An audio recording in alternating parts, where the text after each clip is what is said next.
at NYU Grossman School of Medicine. She's here to give us parents what they actually need this season, some perspective. Yes. Thank you, Dr. Rachel, for being here. Of course. Thank you for having me. Ooh. It comes in fast and furious. It does, and it's kind of dysregulating for parents to see this happen and their kids to come. It's supposed to like, oh, come on in, and then it's like, oh gosh. Yeah. Exactly. I mean, they call it May-cember, right, which we just finished because there's so many things going on right now. Yep.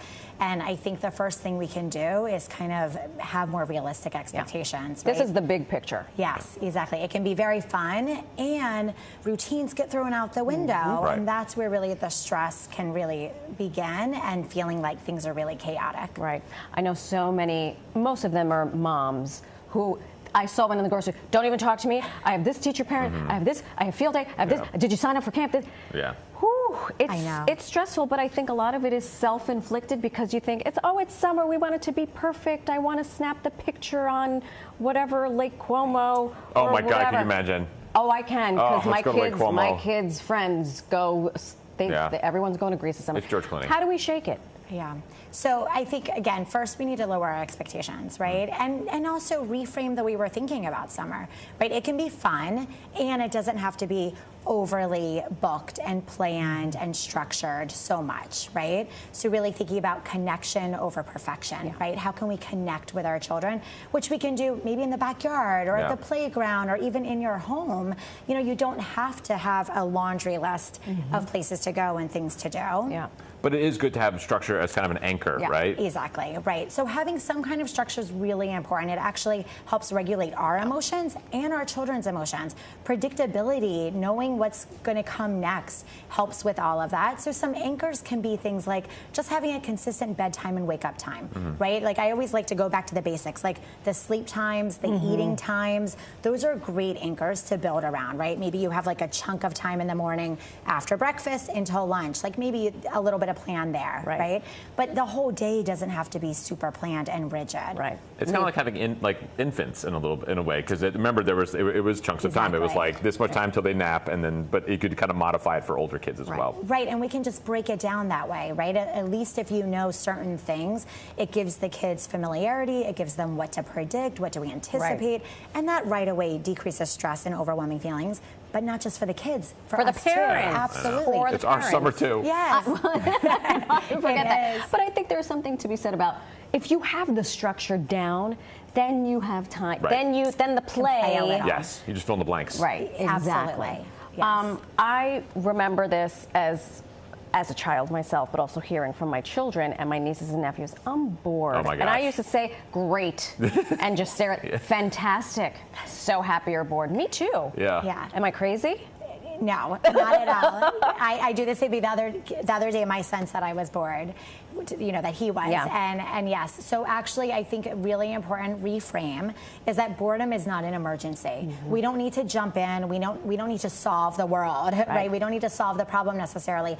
That boredom actually creates space for kids to be more creative, more independent, you know, more growth happens in that time. And again, I think we can just kind of label it differently. Are they really bored? Right. Or are they just sitting and they're not used to that quiet, right? I think there's a big difference between that. I think when there's not noise, when there's no screens, when there's, you know, nothing really planned, they jump to I'm bored. But it's like, let's get a book, let's sit down and play, let's do this, or figure it out, right? Let the children figure it out, be a little creative, and if we watch them, they do figure it out, right? 100%. We don't need to jump right in, give them that space. Right.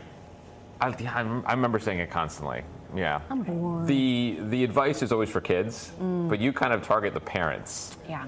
I think that's very smart. Yeah. It's so important because if we're not regulated and we're not having a fun time, say, how can we expect our children to do that, right? So I always say we need to also be taking care of ourselves. We need to regulate our own emotions first.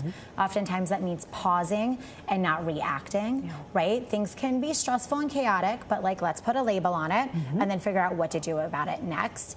And then give ourselves permission to not be imperfect, right? This summer doesn't have to be perfect. We're not perfect.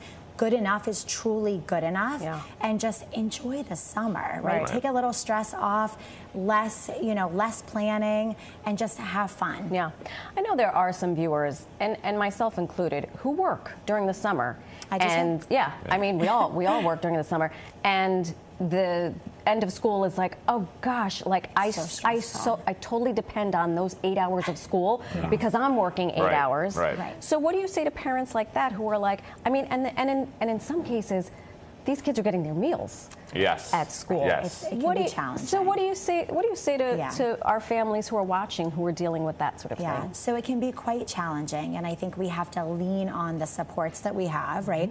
If that's other family members or friend groups or maybe local recreation camps, things like that, or other camps as well, you know, because it really can be, your life can be turned upside down if you're not used to that, right? So kind of figuring out what works best for you.